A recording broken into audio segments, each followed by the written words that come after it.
एक छोटे से शहर में एक अमीर आदमी रहता था। उसका नाम था कादिश। कादिश का इकलौता बेटा था अज्जल। देखने में सुंदर पर स्वभाव से आलसी। स्वर्ग की कहानियां बहुत अच्छी लगती थीं उसे। वह हर एक से कहानियां सुनाने का आग्रह किया करता। हरदम कहानियों में खोया रहता था। अज्जल ने सुना था स्वर्ग में सब आराम करते हैं। वहां किसी को कोई काम नहीं करना पड़ता। इच्छा करते ही हर चीज मिल जाती है। बच्चों को स्कूल भी नहीं जाना पड़ता। फरिश्ते सारा काम करते हैं। वह स्वर्ग की तुलना अपने घर से करता तो परेशान हो उठता। यहाँ तो माँ हर समय चिल्लाती रहती हैं। हर समय डांट फटकार सुननी पड़ती है। अज्जल सोचता रहा। वह चाहता था कि किसी तरह स्वर्ग चला जाए, लेकिन उसे पता था मनुष्य मरने के बाद ही स्वर्ग जा सकता है। बस उसने मरने की ठान ली। वह चुपचाप जाकर बिस्तर पर लेट गया। जो भी उसे उठाने आता उससे कह देता, मैं तो मर गया हूँ, और खाना पीना छोड़ दिया। माँ बहुत दुखी हो गई। उसे समझाया पर वह बोला, माँ तुम मुझसे कैसे बात कर रही हो? मैं तो मर चुका हूँ। उसकी बहकी भकी बातें सुनकर घरवाले बहुत दुखी हुए। माँ जैसे तैसे करके उसे कुछ खिलाती, पर अज्जल दिन प्रतिदिन कमजोर होता गया। कई हकीम वैद्य आए, पर वे कुछ न कर सके। हर बात के जवाब में अज्जल यही कहता, मैं तो मर चुका हूँ। अज्जल की माताजी एवं पिताजी की चिंता का ठिकाना न रहा। वे इसी फिक्र में थे कि अपनी इकलौती संतान को कैसे बचाएं।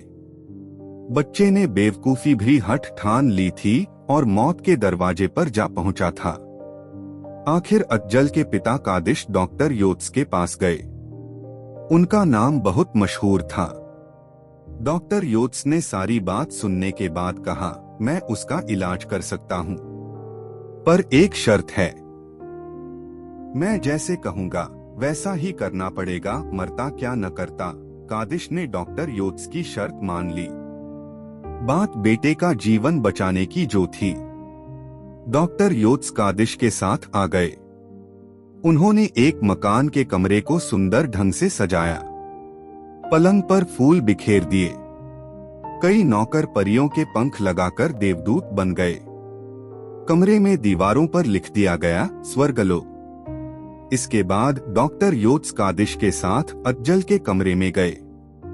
उन्होंने कहा, अरे यह बच्चा तो मर चुका है, इसे दफनाते क्यों नहीं? डॉक्टर योत्स की बात सुनकर अज्जल खुशी से चहकने लगा। उसने कहा, मैं तो कब से यही कह रहा हूँ, दफनाने के बाद ही तो स्वर्ग जाता है आदमी। झूठ मूठ की एक अर्थी बनाई गई। फिर उस पर अज्जल को लिटाकर सब कब्रिस्तान की ओर ले चले। इस बीच बेहोशी की दवा सूंघने से अज्जल नींद में डूब गया। तब उसे विशेष रूप से सजाए गए कमरे में ले जाया गया। जब अज्जल की आंख खुली तो वह हैरानी से चारों ओर देखने लगा। दीवार पर लिखे शब्द पढ़कर वह बहुत ही खुश हुआ।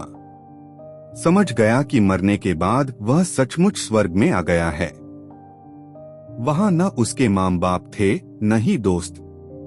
गली मोहल्ले वाले भी दिखाई नहीं दे रहे थे।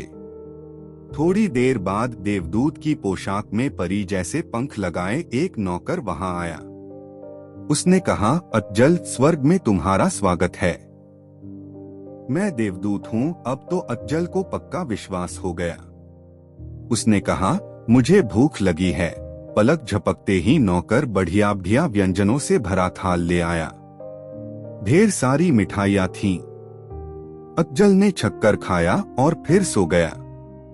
नींद खुलने पर पानी मांगा तो बादाम का शरबत हाजिर। शरबत पीकर अज्जल ने पूछा, कितना समय हुआ है? देवदूत बने नौकर ने कहा, यह स्वर्गलोक है। यहाँ समय ठहर जाता है। न रात होती है न दिन निकलता है। सदा ऐसा ही रहता है। यह सुनकर अज्जल को अच्छा तो न लगा, फिर भी वह खुश था। सोचा अब स्वर्ग में दिन आराम से कटेंगे। इस बार नींद से जागा तो उसने कहा, कुछ चटपटी नमकीन चीज लाओ। नौकर ने बताया, स्वर्ग में हर चीज मीठी होती है, वही मिल सकती है। मिठाई खा खाकर अज्जल का जायका बिगड़ गया था। वह नमकीन खाना चाहता था। पानी की जगह मीठा शरबत मिलता। वह पानी पीने को तरस गया। वह इधर उधर घूमने लगा। उसे कई परियां, कई देवदूत नजर आए, पर किसी ने उससे बात नहीं की। हाँ, वह कोई भी चीज मांगता तो तुरंत ला देते। अज्जल उदास हो उठा। उसे माँ और पिताजी याद आ रहे थे। वह अपने दोस्तों से मिलना चाहता था। उसने एक देवदूत से पूछा, मेरी माँ और पिताजी यहाँ कब आएंगे? उनके आने में तो अभी बहुत वर्ष बाकी हैं। उन्हें काफी समय तक पृथ्वी पर रहना पड़ेगा। और मेरे दोस्त, वे कब आएंगे? तुम्हारे दोस्त 70 वर्ष बाद आएंगे, देवदूत बोला। यह सुनकर अज्जल रो पड़ा। बोला, मैं धरती के लोगों से मिलना चाहता हूँ। मुझसे पहले जो बच्चे यहाँ आए हैं, उन्हीं को बुला दो। देवदूत हंसकर बोला, यह नहीं हो सकता। यहाँ सबका अपना अपना स्वर्ग है। जो जहाँ है वहीं रहता है। वह कहीं आ जा नहीं सकता। यह सुनकर तो अज्जल की सिट्टी पिट्टी गुम हो गई। हर समय मीठी चीजें खाने से वह परेशान हो गया। अकेलापन उसे डराने लगा। उसे नींद न आती। खिड़कियों से बाहर झांकने की कोशिश करता तो उसे कुछ दिखाई न देता। हर तरफ मोटे मोटे पर्दे पड़े थे। अज्जल अपने स्वर्ग में अकेले कैदी की तरह हो गया था। अब वह रह रहकर रो पड़ता, चिल्ला उठता, मैं स्वर्ग में नहीं रहना चाहता। मुझे मेरे घर वापस भेज दो। मुझे माँ डांटेंगी तो कोई बात नहीं, सह लूंगा। मैं अपने दोस्तों के साथ खेलना चाहता हूँ, पढ़ना चाहता हूँ। उसने गिड़गिड़ाते हुए एक देवदूत से कहा, जो उसके लिए मिठाई लेकर आया था। देवदूत बोला, जो एक बार स्वर्ग में आ जाता है, उसे हमेशा यहीं रहना पड़ता है। वह कहीं नहीं जा सकता। वैसे भी धरती पर तुम्हें सब भूल चुके होंगे। अज्जल को माँ बाप का दुखी चेहरा याद आया। उनकी सिसकियां कानों में गूंजने लगी। वह चीखा, वे मुझे कभी नहीं भूल सकते। ऐसा कभी नहीं हो सकता। और सुबक सुबक कर रोने लगा।